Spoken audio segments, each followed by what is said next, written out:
Olá, Rafael. Eu me chamo Júlio e moro no interior do estado do Pará. Tenho 85 anos e o que vou contar aqui aconteceu comigo quando eu era mais novo. Como eu não sei mexer direito nessas coisas de internet e computador, o meu filho que vai escrever a história. Bem, acho que ele vai mudar algumas palavras e corrigir alguns erros de português, pois sou analfabeto e não sei ler e escrever direito. Mas posso garantir que o que vou contar aqui é verídico.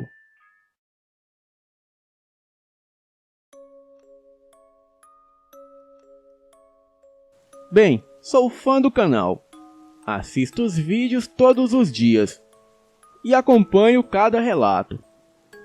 E hoje eu tive coragem para relatar a minha experiência com o sobrenatural. Então, fiquem com o meu relato. Na época, eu era menino novo. Tinha mais ou menos os meus 15 anos de idade. E o ano era 1950. Eu morava com meu pai e a minha mãe numa casa de taipa no interior do município de Primavera. E naquele tempo, por não ter estudo e por ser filho único, eu vivia acompanhando meu pai, que trabalhava como capataz e pistoleiro de um fazendeiro da região. A minha mãe, sempre muito preocupada comigo, vez ou outra, fazia caso para que eu não acompanhasse o meu pai no trabalho. Ela dizia que era perigoso para uma criança ficar no meio daquele tanto de homem armado. Mas naquele tempo, mulher não tinha vez e nem voz. E o meu pai achava era graça de eu andar com ele para todo lugar. Bem, com 15 anos eu já atirava de espingarda. E também tinha até o meu próprio revólver. Revólver esse que eu tinha ganhado do patrão do meu pai, no dia do meu aniversário de 15 anos. O fazendeiro que era patrão do meu pai era um homem muito ruim, fechado e de poucos amigos. Mas era uma pessoa excepcional com os amigos que tinha. E me tratava como se eu fosse o seu sobrinho. E futuramente, ele foi escolhido pelo meu pai para ser o meu padrinho de primeira comunhão. Enfim, os tempos eram outros.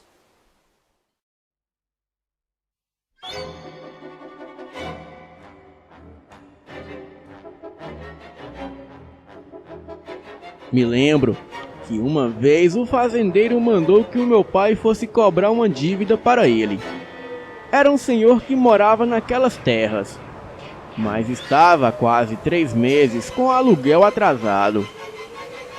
E naquele tempo, era comum os fazendeiros cederem porções de terra para as pessoas morarem e cobrar das pessoas uma espécie de aluguel, que era pago com dinheiro ou com parte da produção da porção de terra alugada. E no caso deste homem, ele não tinha pago nada. Bem, o fazendeiro, que se chamava José, só chamou meu pai em último caso, pois as diárias do meu pai eram bem caras. Mas o caso era que ninguém queria cobrar aquele homem, pois todo mundo dizia que ele era macumbeiro e que ele virava bicho em noites de lua cheia. Mas o meu pai não tinha medo do sobrenatural e logo atendeu a ordem do seu patrão. E assim me levou com ele para cobrar a dívida do velho Chico. O caminho até a casa do homem era de difícil acesso e passava também por muitas matas fechadas. A casa que o velho morava era dentro do matagal. Era uma casinha de taipa bem humilde e detonada. Bem, nem tínhamos chegado direito quando encontramos com seu Chico, aquele senhor de idade, com seus cabelos brancos e barba longa. O seu corpo era bem forte e cuidado, e ele não aparentava ter nada de um senhor indefeso. E ao vê-lo, o meu pai já foi se exaltando. Boa tarde, seu Chico. O patrão me mandou aqui para buscar o dinheiro do aluguel, e são 3 meses. Eu não tenho paciência para negociar muito, então eu vou ser direto ao ponto. Você paga, homem, você vai-se embora dessas terras. O homem largou as madeiras grossas no chão, olhou para o meu pai e riu da sua cara.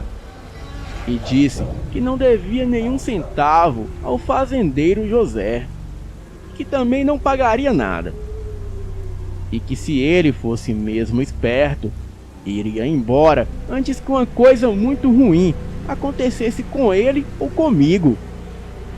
Bem, eles discutiram por horas, e o meu pai, vendo que o velho Chico não pagaria mesmo, ele decidiu partir para a violência. E daí foi um quebra-pau.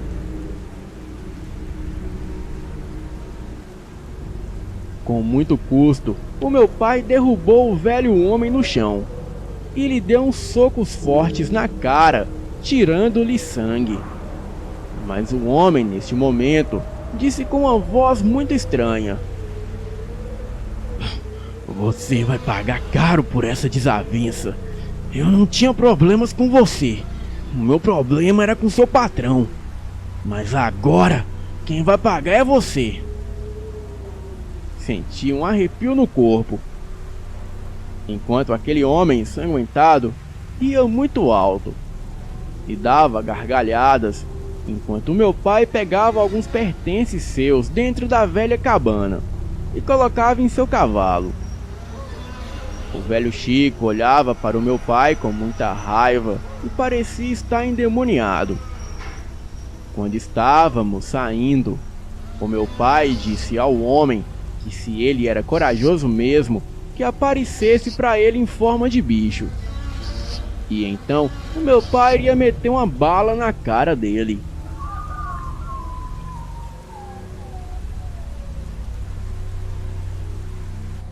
Saímos da casa do velho lá pelas 6 da tarde, e o sol já estava se pondo.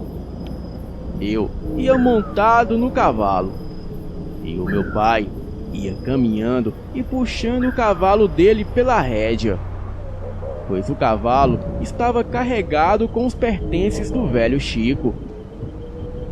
Já eram quase 7 da noite, e estávamos somente com os candeeiros no meio da mata. Era uma noite de lua nova, e por isso estava um breu inexplicável naquela noite. De repente, os cavalos pararam e ficaram ouriçados e agitados.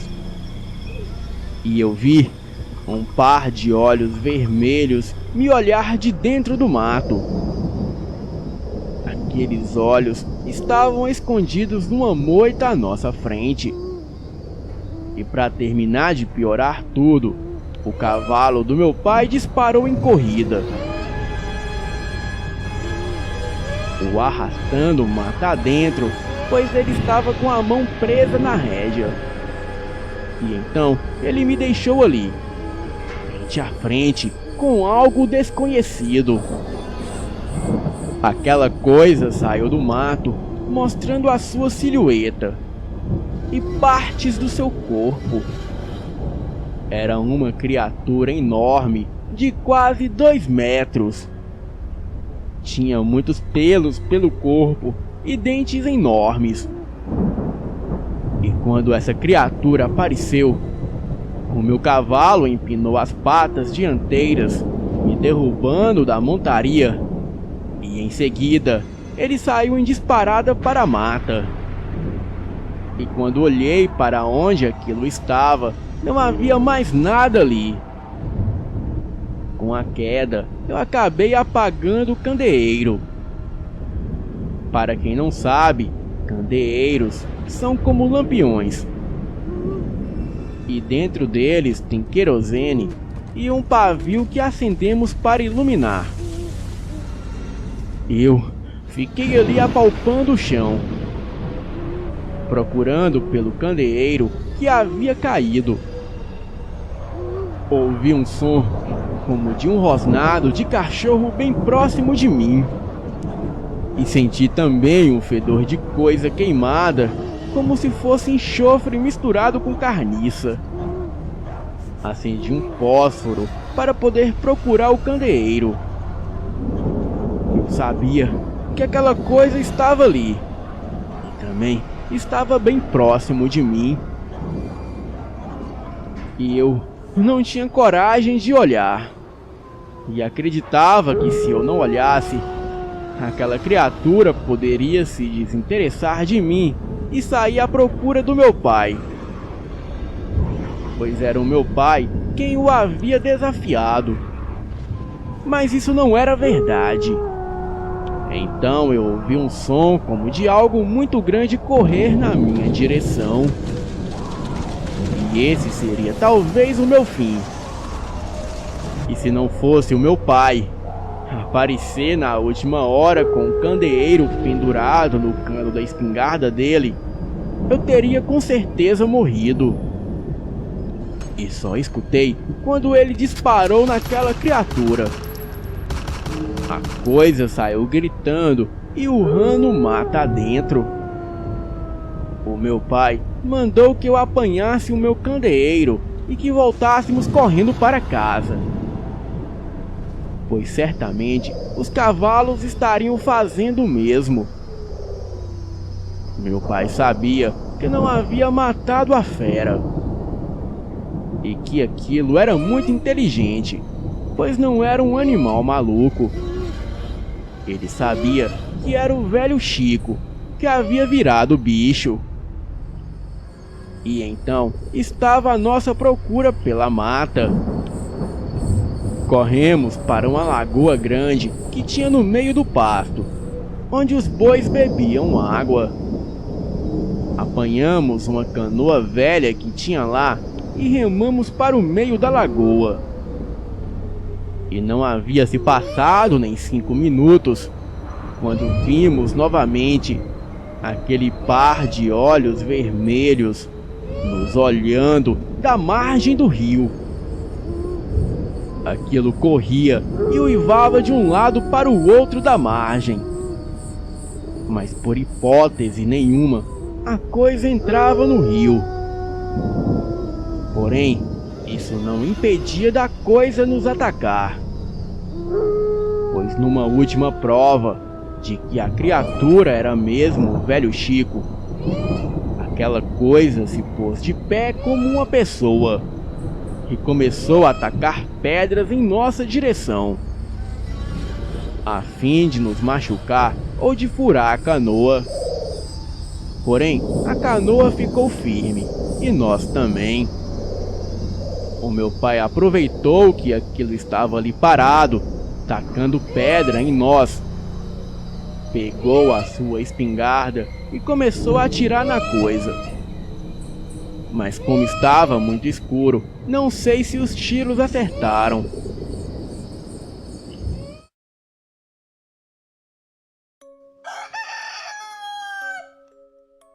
E só por volta de 5:30 da manhã, quando o sol estava nascendo, que aquela criatura deu as costas e saiu correndo para dentro da mata, totalmente desesperado.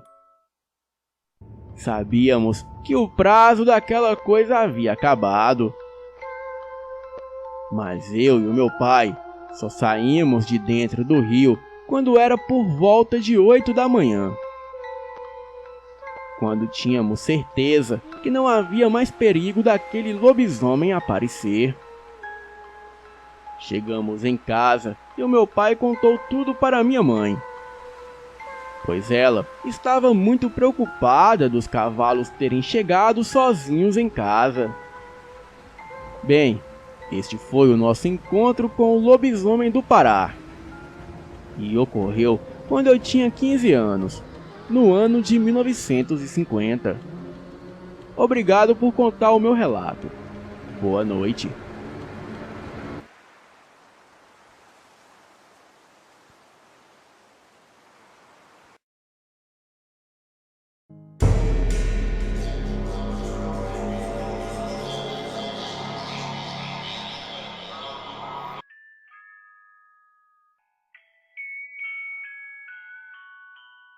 Boa noite, eu me chamo Sérgio, e o que vou contar para vocês aconteceu comigo no ano de 2018. Eu sou natural e morador da cidade de Altos do Piauí. E atualmente eu moro na zona urbana, onde divido casa com a minha mãe, esposa e filhos. Mas naquele ano eu não tinha ainda a minha esposa e tampouco filhos. Morava com a minha mãe na casa em que moramos atualmente. E na ocasião eu estava à procura de emprego, pois já namorava a mulher que agora é a minha esposa. Então eu precisava arrumar uma casa e cuidar das coisas de casa, pois não dava para casar e ter filhos morando com a mãe.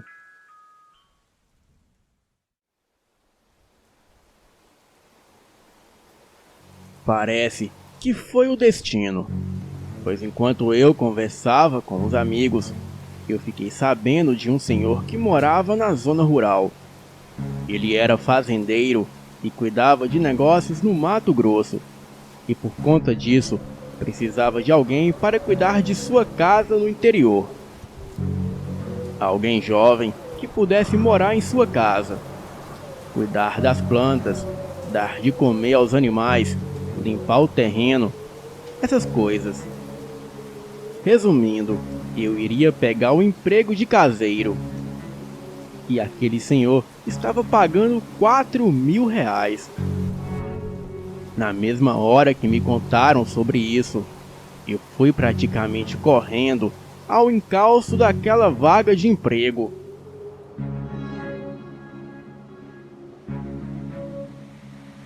Quando cheguei no lugar aonde estava oferecendo o emprego, me deparei com o senhor sentado na varanda com um cão de raça ao seu lado.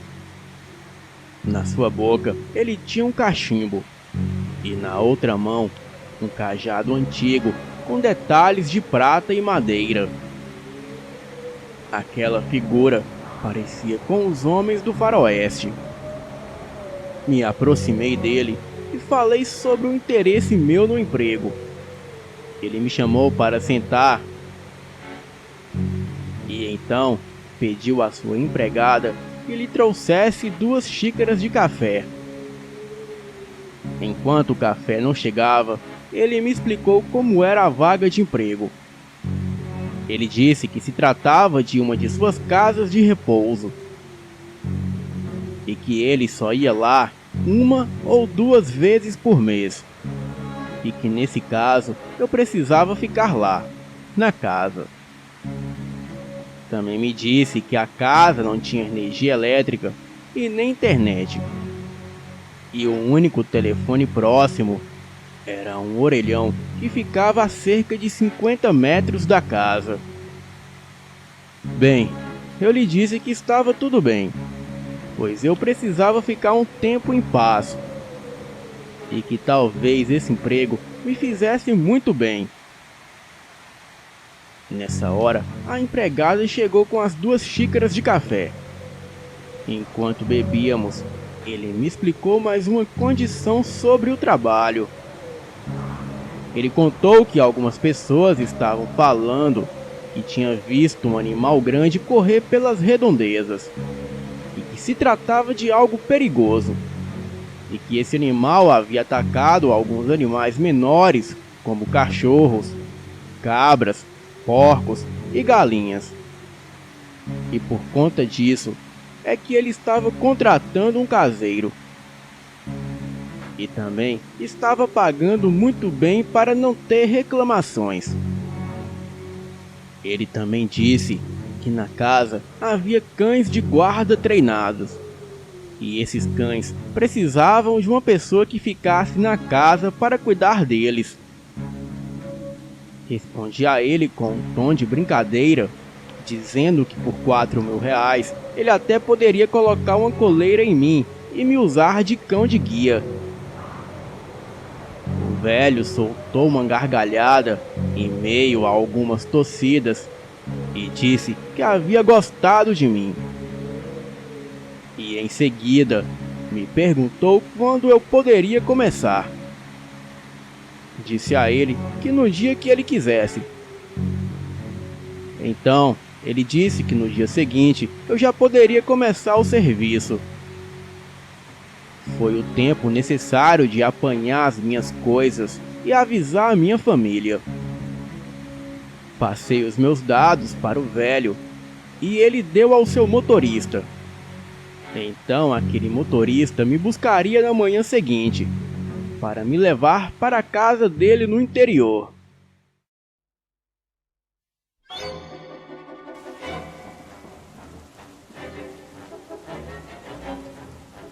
Quando cheguei em casa, eu contei para minha mãe, e ela quase morreu de felicidade. Ligou para os parentes e tudo mais. Contei para os meus amigos e para a minha namorada. E quando falei para o meu melhor amigo, ele reagiu de forma diferente. O nome dele é Cláudio e ele é muito supersticioso. Meio medroso. Então, já foi logo me falando que as pessoas estavam falando na cidade, que na região para onde eu iria, as pessoas estavam falando de um tal de lobisomem que atacava as pessoas e animais ali próximo à casa do velho. Falei para o Cláudio que estava tudo bem, que a casa era segura e que também o velho tinha cães de guarda. E que por R$ 4.000 por mês eu dava conta de qualquer lobisomem. Ele me repreendeu, falando que eu estava sendo estúpido, brincando com o assunto. Chegou, eu já esperava com as malas na calçada de casa. Então, me despedi da minha família e segui para o carro. Durante o trajeto, o motorista me explicava algumas regras de trato com os cães da casa. Ele dizia que eu não poderia brincar com eles como cães domésticos. E também não era para alimentá-los nas horas erradas. E por último, ele disse que não era para trazer pessoas de fora para ver os cães. E em seguida, ele me ensinou os comandos para dar aos cães. Admito que fiquei com medo de errar os comandos dos cães e acabar fazendo alguma besteira. Mas assim que cheguei, logo me adaptei com eles. E aqueles cães pareciam ser mais inteligentes que eu, e foi muito fácil se acostumar com eles. A casa era linda. Era uma casa simples, só de 2 quartos, com uma sala conjugada com cozinha e um enorme alpendre que circulava toda a casa. Antes de retornar para a cidade, o motorista do fazendeiro ainda me deixou uma velha espingarda. Ele me explicou que as responsabilidades sobre essa arma era do patrão, e que se precisasse, eu poderia disparar sem pensar nas consequências, pois o patrão daria um jeito nas coisas se precisasse. Bem, fiquei ali acompanhado dos cães e a natureza. No lugar não havia luz, não havia Wi-Fi e muito menos TV. E assim, eu fiquei o dia todo limpando a casa. Tirei poeira dos móveis e limpei o terreiro. Dei ração aos cães e às galinhas. E durante o finalzinho de tarde, eu passei um café e me sentei numa cadeira virada para um descampado, vendo o pôr do sol. E logo então caiu a noite. Apanhei a minha lanterna, acendi todos os candeeiros da casa e coloquei lampião no alpendre para poder iluminar bem a casa. Soltei os cães do canil e eles já saíram eufóricos, cheirando tudo e sempre muito atentos a todo barulho que tinha na localidade. Quando já se passava das 9 da noite, eu já tinha jantado e estava me preparando para dormir. Foi quando os cães começaram a latir para algo que a princípio eu achava se tratar de algum animal. Permaneci quieto, já que se eu não desse o comando, eles não atacariam. Mas foi aí que eu ouvi sons como se fossem passos pesados caminhando no alpendre. Uma respiração forte e ofegante que farejava algo, e acompanhado de perto pelos cães que insistiam em ecoá-lo. Quando vi que poderia se tratar de algum invasor mal intencionado, eu me levantei, apanhei o lampião que tinha próximo à cama, peguei a espingarda e comecei a caminhar, acompanhando os movimentos daquilo na parte de dentro da casa. Quando percebi que o que estava ali fora não era nada bom, eu gritei de dentro da casa para os cães atacar. E aí foi um inferno na terra. Eram urros, uivos, latidos, rosnados e mordidas. Muitos por parte dos cães, mas outros por parte do bicho que ora atacava os cães e ora forçava as portas com batidas e arranhões. E era só uma questão de tempo até que aquilo entrasse dentro de casa. O telefone mais próximo estava longe da residência e pelos sons, os cães de guarda não suportariam uma briga com aquela coisa por muito tempo. E foi aí que tive a ideia mais arriscada de todas. Apanhei o meu radinho de pilhas que eu levei comigo para ouvir música. Coloquei uma música do Luiz Gonzaga próximo à porta de trás. Destravei a porta e deixei só no ferrolho. Então, destranquei a porta da frente, apontei a lanterna para a porta de trás e foi só uma questão de tempo. Aquele animal enorme, de pelos marrons, entrou dentro de casa.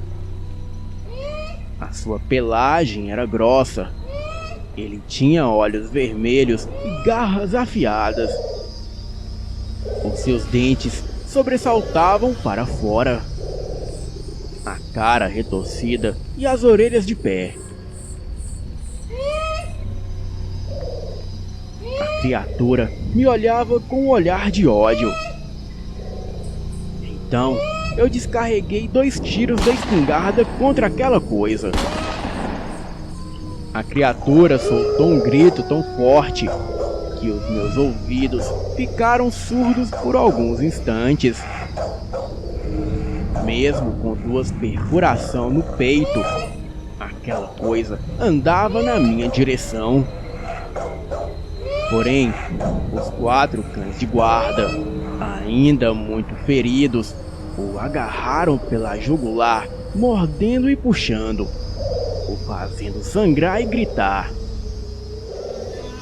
E bem ali diante dos meus olhos, aquela coisa se transformou numa pessoa novamente. Eu sentei no chão e o meu corpo todo tremia, pois eu não estava pronto para aquela situação. Ainda mais no meu primeiro dia de serviço. Pouco tempo depois, eu fui até o orelhão e liguei para o meu patrão. Imediatamente, ele mandou seu motorista vir até mim. E assim que ele chegou, eu contei tudo o que havia acontecido. Os cães ainda estavam próximo ao corpo do homem. E o motorista deu a ordem para os cães o soltar. E assim eles fizeram.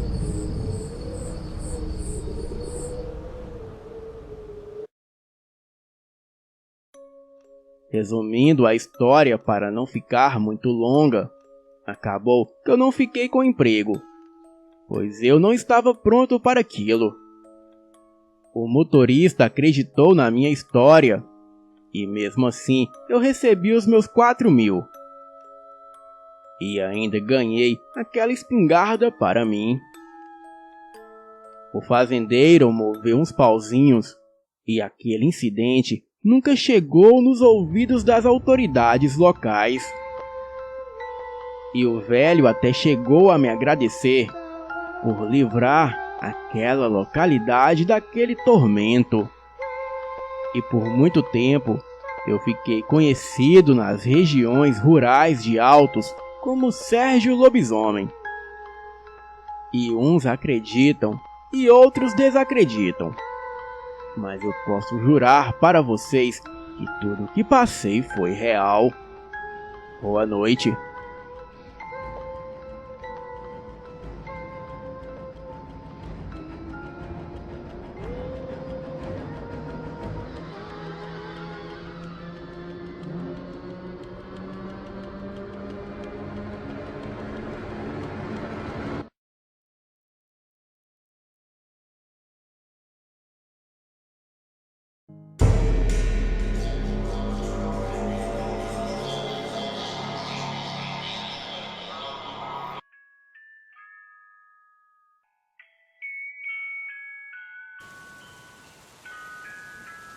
Olá pessoal que acompanha o canal. Estou aqui para relatar as minhas experiências. Ou melhor, a minha experiência. A noite em que eu e as minhas amigas fomos quase que atacadas por um lobisomem. Bem, eu me chamo Jéssica. E naquela época eu tinha apenas 17 anos.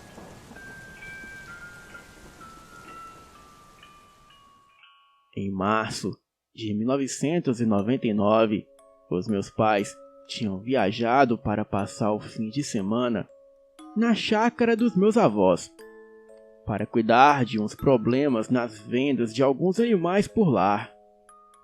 E eu acabei ficando na nossa casa antiga, que pertencia à minha finada avó do lado paterno.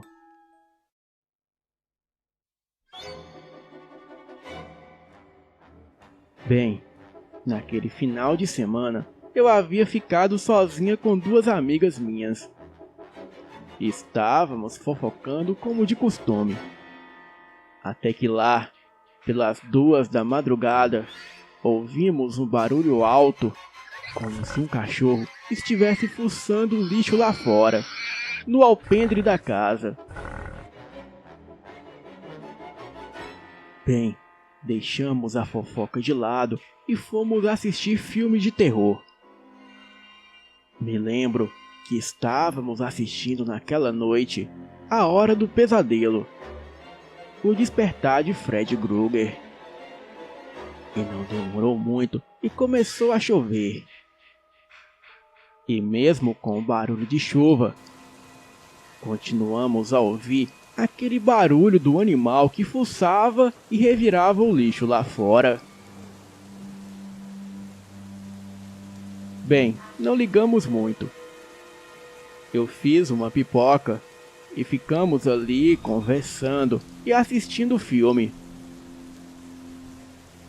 Mas parece que quanto mais ignorávamos aquele barulho, mais aquela coisa que estava lá fora se atentava à nossa presença. E de repente, quando a chuva ficou mais forte, aquilo parou de fazer os barulhos.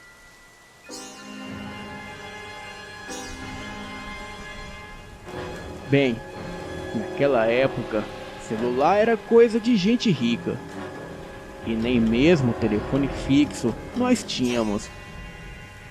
A propósito, o bairro que nós morávamos era bem roça, e quando dava 8 horas da noite já não havia mais ninguém nas ruas. Bem, então começamos a ouvir passos pesados do lado de fora da casa.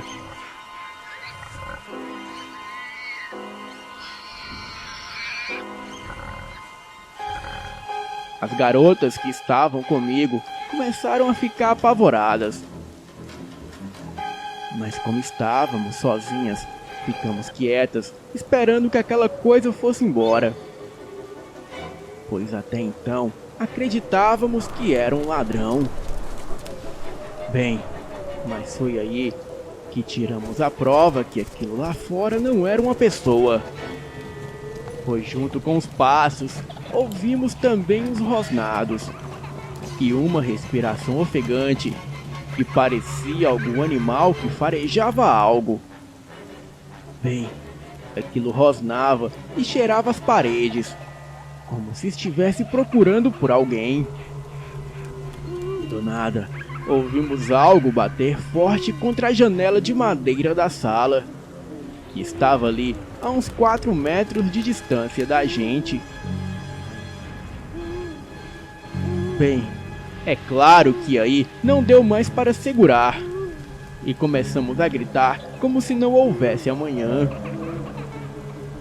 Gritávamos por socorro, mas nenhum vizinho viria até nós, pois além da enorme chuva, as casas dos vizinhos ficavam um pouco afastadas de onde estávamos.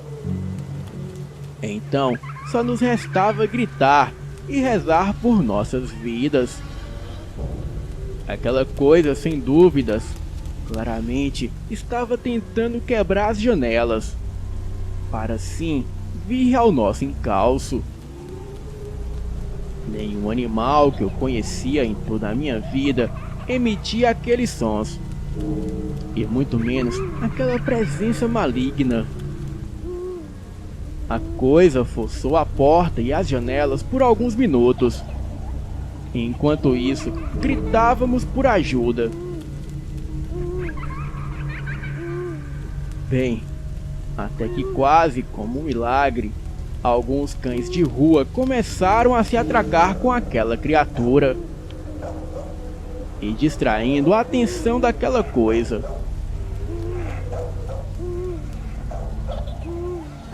Ficamos caladas por quase 10 minutos, enquanto os cães latiam e avançavam contra a coisa.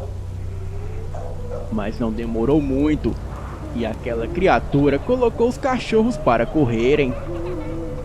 E daí o que se seguiu foi um silêncio absurdo. Então eu me aproximei da janela e vi que aquela criatura estava ali parada, na frente do terreiro, olhando pela fechadura como se estivesse me esperando. E quando aquilo viu que eu estava olhando para ele, a coisa correu para cima do telhado. Sim, aquela criatura pulou e escalou a parede com muita facilidade. Então começou a uivar. Corremos todas para o meu quarto e trancamos a porta. A casa inteira estava trancada, mas dava para ouvir que a criatura estava quase entrando. E quase uns 20 minutos depois, ouvimos aquela criatura entrar e quebrar as coisas da casa.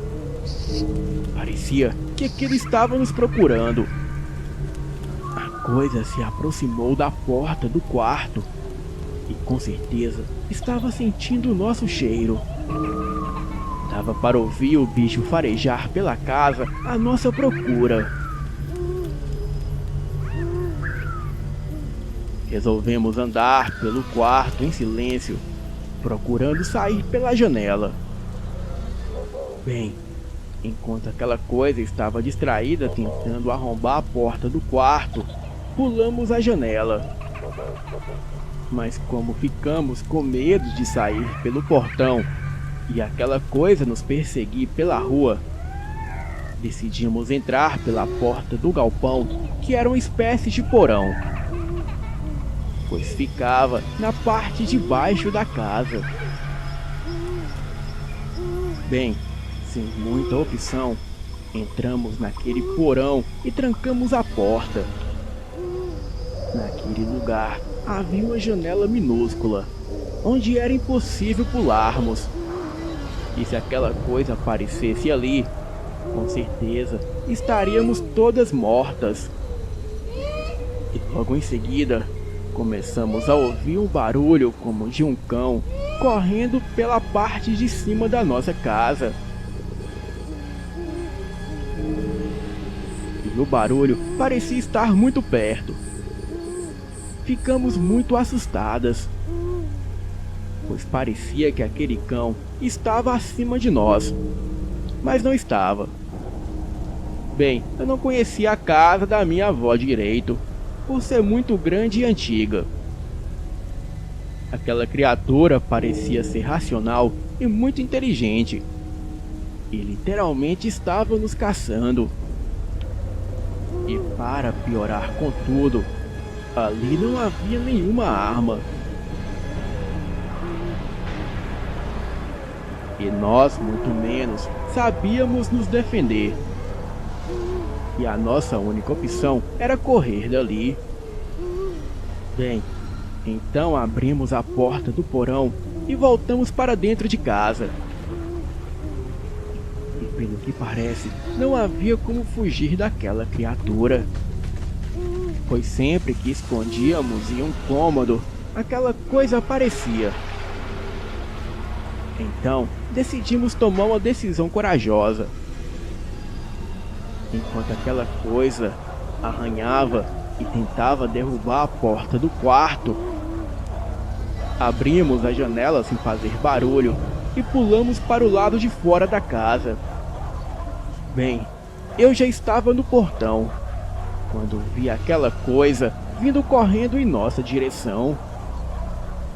Aquela criatura era como um homem muito peludo, de olhos amarelos, e tinha mais ou menos 1,90 m de altura, um rosto retorcido, e o seu corpo era todo marcado de arranhões, e marcas que pareciam mordidas, e outras marcas que pareciam tiros.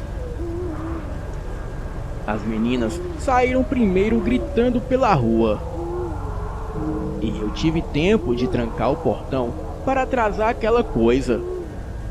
Eu estava tremendo de medo, e só conseguia clamar por Deus e gritar na rua com as minhas amigas. Depois de corrermos por mais ou menos 300 metros, estávamos quase na frente da casa do vizinho mais próximo, um senhor de idade que já morava ali há anos. Ele já saiu de casa armado. Posso dizer que ele já sabia do que se tratava, pois antes daquela coisa invadir a nossa casa, a criatura estava rondando a casa daquele senhor. E enquanto aquele senhor estava com a sua espingarda nas mãos, a esposa dele gritava chamando por nós para entrarmos dentro de sua casa.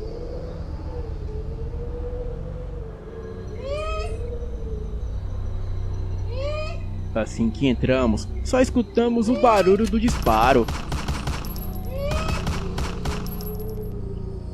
Foram 2 disparos que acertaram em cheio a criatura, ou pelo menos era o que parecia. Aquela coisa estrebuchou no chão e começou a gritar e uivar de dor.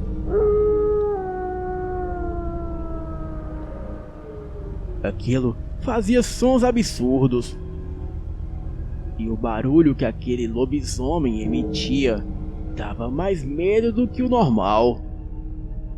Foi um terror só. O velho entrou para dentro e fechou todas as portas e janelas.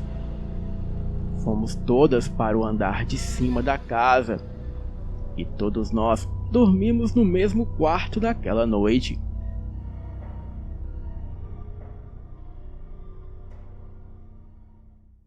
mas eu só consegui dormir com o nascer do dia. Na manhã seguinte, os meus pais já estavam na porta dos vizinhos. E mesmo com o depoimento de todos nós da casa, os meus pais diziam que não encontraram nenhum corpo na região. E a única coisa que ele encontrou foi a nossa casa totalmente destruída. Bem, aquele senhor registrou um boletim de ocorrência, mas a polícia não achou nenhum ferido na região e também ninguém deu entrada em hospital. Por conta disso, acabamos nos mudando dali e vendemos a casa da minha finada avó paterna. Eu juro para vocês que depois deste ocorrido, eu nunca mais pisei o pé naquelas terras. Boa noite.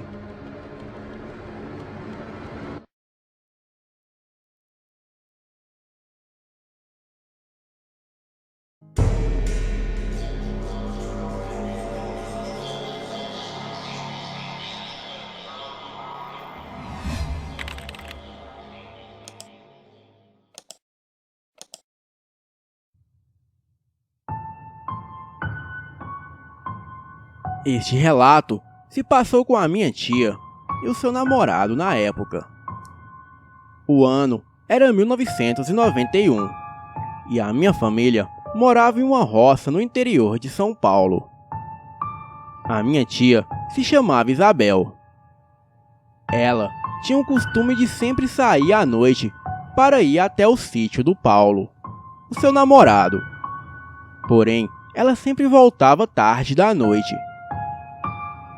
Ali, no sítio do meu avô, possuía uma plantação de milho.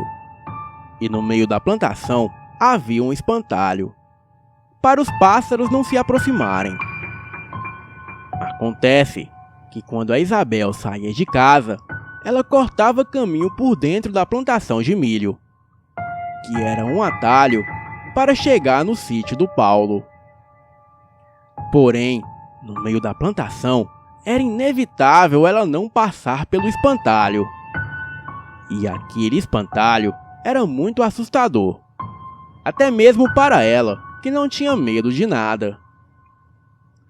E sempre quando ela passava por ali, ela evitava olhar diretamente para aquele espantalho, pois às vezes parecia que ele a encarava, e virava o rosto em sua direção e dava um sorriso macabro. Mas como o caminho era um tanto escuro, ela não tinha certeza se de fato isso acontecia ou era apenas a sua imaginação.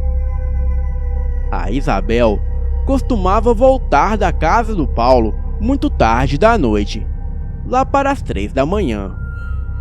E certa vez era sexta-feira 13. E a minha avó disse para ela não andar por aí nesse dia amaldiçoado, onde várias coisas estranhas aconteciam. A Isabel não deu muita importância, e foi assim mesmo.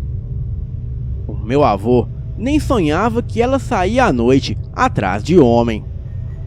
Mas como ele acordava todo dia 4 da manhã para levar os produtos do sítio para vender na cidade, ele dormia muito cedo e apagava. Então, a minha tia aproveitava essa brecha para sair para a casa do namorado e sempre retornava no máximo às 3 da manhã. A minha avó sabia, mas acobertava a filha por medo do marido. Acontece que nessa sexta-feira 13, a Isabel saiu de casa 9 da noite e cortou o caminho pelo milharal. E assim que ela passou pelo espantalho, ela sentiu um forte calafrio e virou a cara para não olhar para ele, como ela fazia de costume. Naquele dia, o caminho estava bem iluminado devido ao brilho da lua cheia. E foi aí que assim que a Isabel passou pelo espantalho, ela percebeu uma sombra vindo de trás dela e aumentando de tamanho à sua frente. Era como se alguém ou alguma coisa estivesse se aproximando. O medo foi tanto que ela nem olhou para trás e saiu correndo. Enquanto ela corria, ela escutava passos e uma risada bem sinistra vindo por detrás dela. Isabel chegou na casa do Paulo apavorada e contou todo o ocorrido a ele.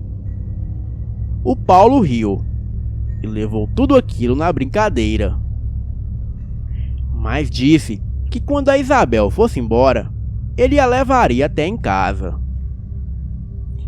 E quando deu 3 horas da manhã, como prometido, o Paulo a acompanhou. E assim que passaram pelo espantalho, o Paulo fez algumas piadinhas com o espantalho. E como se não fosse o bastante, ele urinou no bicho.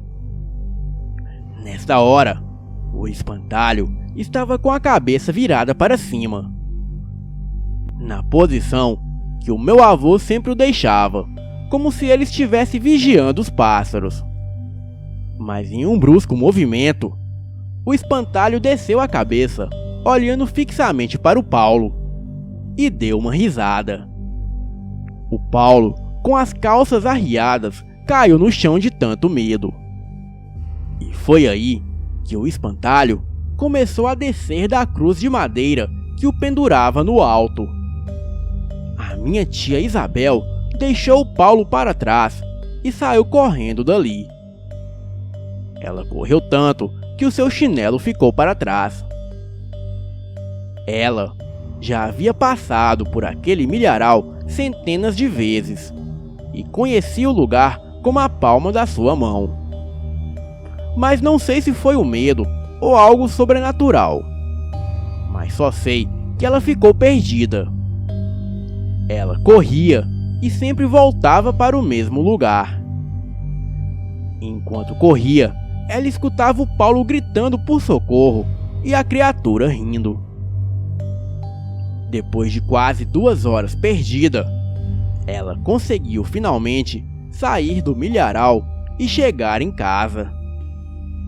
Chegou apavorada, em total pânico. E nessa hora, o meu avô já estava acordado procurando por ela. E sem saída, ela decidiu contar tudo o que aconteceu. O meu avô, muito furioso, disse que depois conversaria com ela, mas agora iria procurar o Paulo para ver se ele estava bem, pois o meu avô já havia presenciado coisas estranhas envolvendo o espantalho,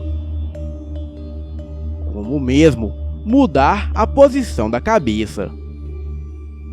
Teve uma vez que o meu avô recolhia o milho ali próximo ao espantalho, e para onde o meu avô ia, o espantalho virava a cabeça em sua direção. Então, rapidamente o meu avô saiu de lá e deixou o milho para trás. Até que no outro dia, ele tirou o espantalho da cruz de madeira e pensou em queimá-lo. Mas daí, ele ficou com medo do fogo se espalhar e pegar no milharal. Então, ele resolveu deixar para o dia seguinte, pois assim ele levaria o espantalho para outro lugar e tacaria fogo. No dia seguinte, assim que ele foi pegar o espantalho que ele havia deixado ali no chão, para sua surpresa, o espantalho estava pendurado na cruz de madeira, olhando para cima, do mesmo jeito que o meu avô o deixava. Mas o meu avô tinha certeza absoluta que o havia deixado no chão. Bem, ele foi atrás do Paulo, e lá pelas 6 da manhã, o meu avô encontrou o Paulo caído no milharal, todo machucado, e o espantalho estava lá pendurado, olhando para cima como de costume. O meu avô levou Paulo para a casa dele. E quando ele se recuperou dos ferimentos, ele não dizia nada com nada. O Paulo ficou louco depois daquele dia e morreu pouco tempo depois. O meu avô e a minha tia nunca mais se arriscaram a entrar no milharal. Até que pouco tempo depois, a minha família vendeu o sítio com espantalho lá dentro do milharal. E nunca mais ficamos sabendo se mais alguma coisa aconteceu por lá. O meu conselho é: não brinquem com o desconhecido, pois o desconhecido também pode brincar com vocês. Boa noite.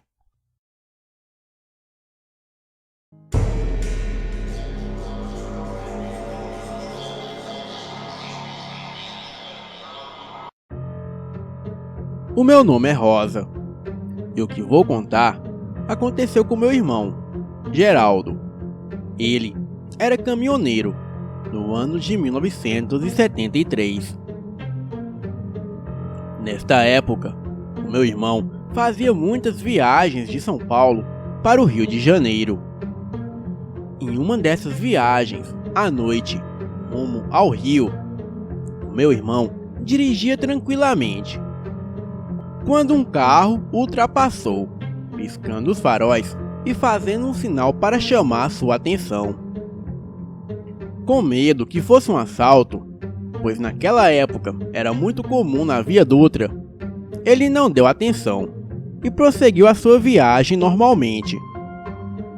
E no primeiro posto de polícia rodoviária que existia à frente, um policial o mandou parar. Então, o policial o solicitou seus documentos e vasculhou cuidadosamente a carga, alegando que recebera uma denúncia que havia caroneiros na carroceria. Então meu irmão disse: "Como, seu guarda? Eu não dei carona a ninguém, só parei no pedágio." Depois de tudo vasculhado, o policial liberou o veículo. E então o meu irmão comentou com o policial: "Tinha um carro que me seguiu, dando insistentes sinais para que eu parasse, mas eu fiquei com medo que fosse um assalto e não parei. Vai ver, é por causa disso que eles ficaram com raiva e fizeram essa denúncia." E o policial disse: "Fez muito bem, pois é perigoso parar em locais ermos. Pode seguir em frente e tenha uma boa viagem." Então, o meu irmão seguiu viagem, e quando passava pela cidade de Floriano, ouviu insistentemente batidas em cima da cabine do caminhão. Parecia ser de alguém que estava na carroceria. E então, ele ouviu alguém dizer: "Para aí, seu moço, que nós vai descer." Assustado, o meu irmão acreditou que de fato fosse um assalto. Então, ele diminuiu a velocidade e foi para o acostamento. E ao frear o caminhão, tratou de esconder a sua cabeça para não ser atingido por um possível tiro. Em seguida, escutou um barulho, como se alguém estivesse descendo pela corda que amarrava a carga do caminhão. E logo em seguida, ele ouviu a mesma voz dizer: "Obrigado, seu moço. Boa viagem. E vai com Deus." Neste momento, o meu irmão Geraldo teve coragem de olhar para os lados, mas não viu ninguém. Não havia ninguém lá. Então, ele percebeu que estava parado diante do cemitério de Floriano, o qual ficava às margens da Via Dutra. Boa noite.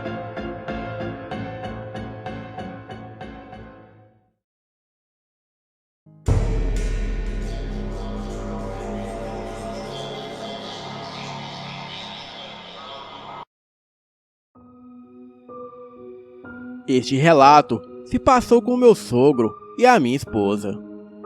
Naquela época, ele era capataz em uma fazenda no interior da Paraíba, perto da cidade de Picuí.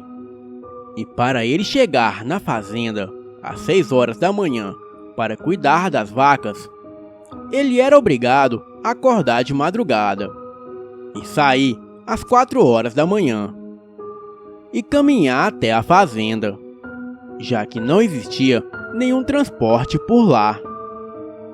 E assim ele fazia todos os dias, o mesmo caminho pela estrada na Caatinga.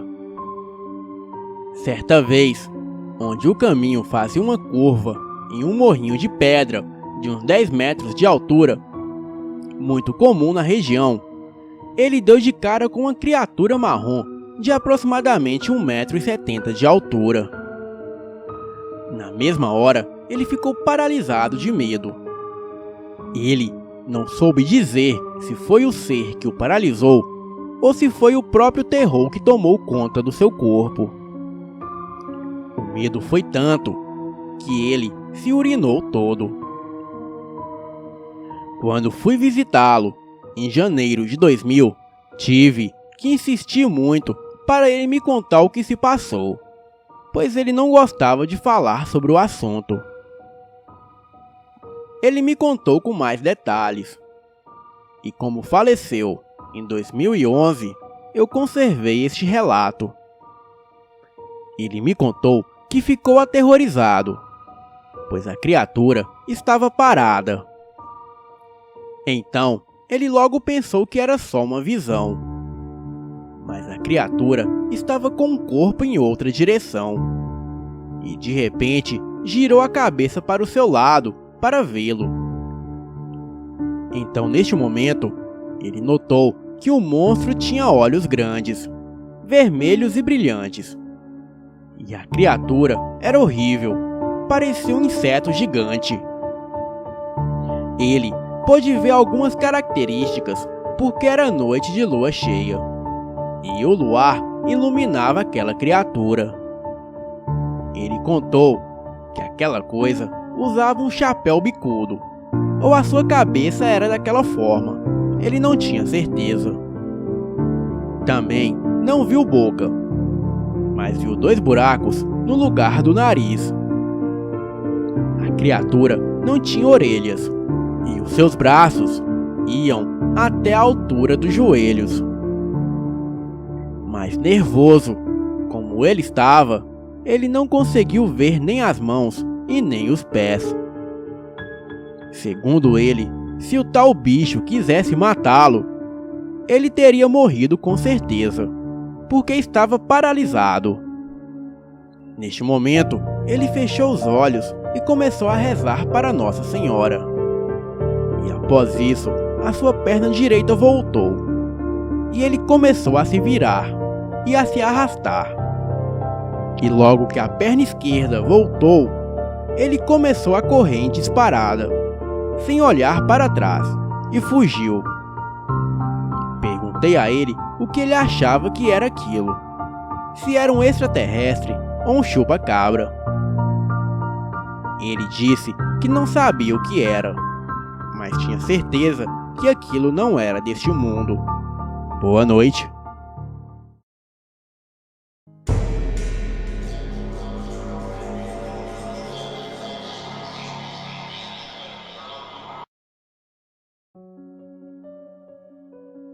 O que vou contar aconteceu comigo no ano de 1991 e jamais consegui explicações sobre o acontecido e nem consegui entender o que realmente aconteceu.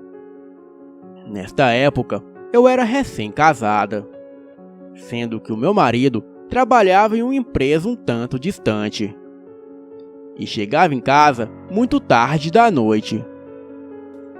Nós morávamos em um bairro muito afastado, sendo que eu ficava sozinho em casa até altas horas da noite, aguardando meu marido chegar do trabalho. E devido ter muita mata em volta do local que morávamos, eu ficava preocupada e só ficava tranquila quando ele chegava em casa. Certa noite, exatamente às 11h55, eu estava ansiosa para que ele chegasse logo. Então, resolvi esperar ele no portão de casa. A rua estava deserta e só passavam alguns carros. E eu continuei lá, sozinha, olhando na direção em que o meu marido sempre vinha. O bairro em si já era meio deserto por não possuir tantas casas. E eu ali no portão sozinha, esperando o meu marido chegar. Eu ficava acompanhando as horas no relógio. E neste exato momento, de forma repentina, comecei a ouvir um som como se fosse de um apito. Desses que os vigias noturnos usam. Fiquei preocupada de onde viria aquele apito, tendo em vista que onde moro não havia guardas noturnos. Então, quando eu olho na direção do som, que era uma encruzilhada perto de um bosque que havia nas proximidades, vi algo muito estranho. Era uma forma parecida com uma pessoa, mas com uma cor acinzentada e parecendo bem maltrapilho. Era como se as roupas estivessem todas esfarrapadas. E ele não andava, mas sim flutuava no ar, parecendo se deslocar aleatoriamente com uma velocidade muito grande. A criatura se deslocava para um ponto e parava, e depois ia em altíssima velocidade para outro ponto e parava novamente. Eu vi aquilo e fiquei horrorizada. Gelei e nem sabia o que fazer. Então, em um impulso automático, entrei correndo em minha casa e fiquei lá dentro quieta, com medo que aquilo me seguisse e derrubasse a porta. Fiquei ali até o meu marido chegar. E quando ele chegou, eu contei a ele o que havia acontecido. E ele disse que não viu nada lá fora no momento em que entrou. E depois desse dia, eu nunca mais saí de casa à noite para esperar o meu marido. Boa noite.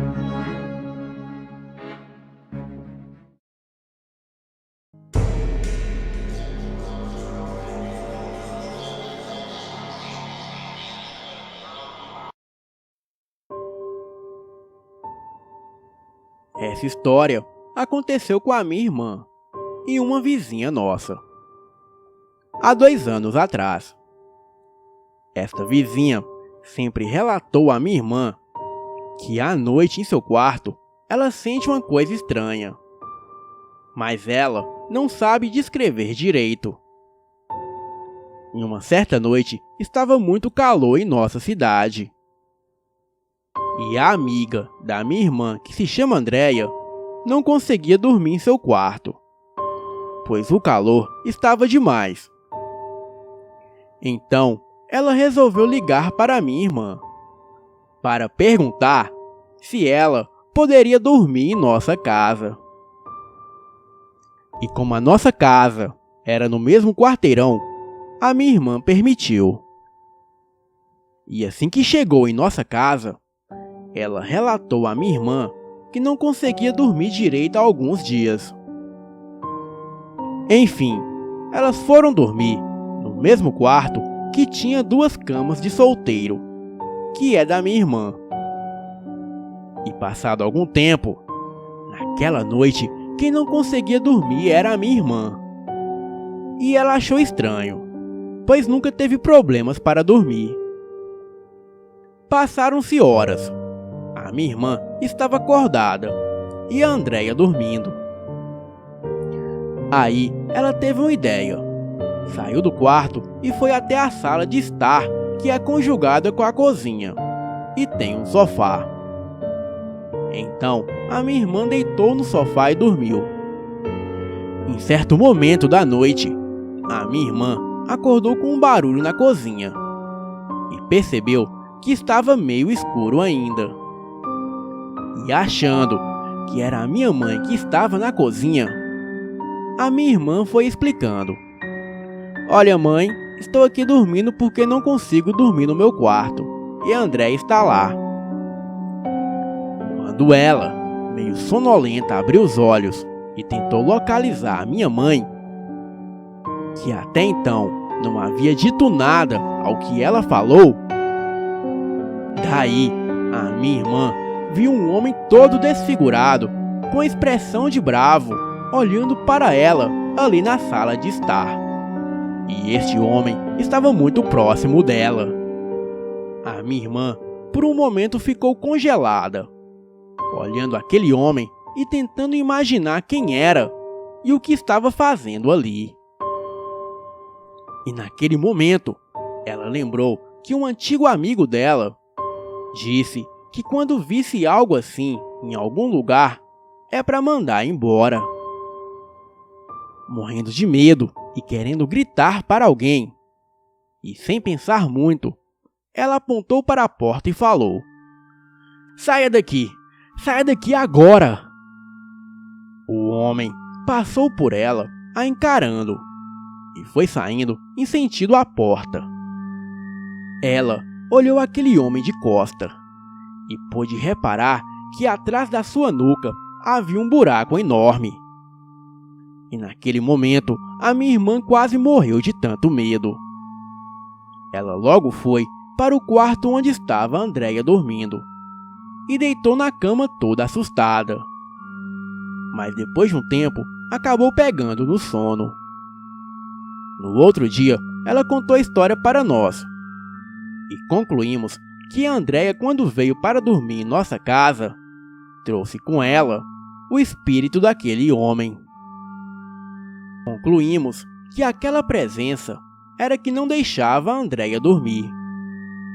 Mas a minha irmã não contou nada para ela, para não deixar ela apavorada. Mas concluímos que ela é muito carregada, porque sempre nos conta que não consegue dormir direito. E na sua vida, as coisas não vão muito bem. A minha irmã ora muito pela sua amiga, para que aquela presença siga o seu caminho e deixe a sua amiga em paz. Boa noite.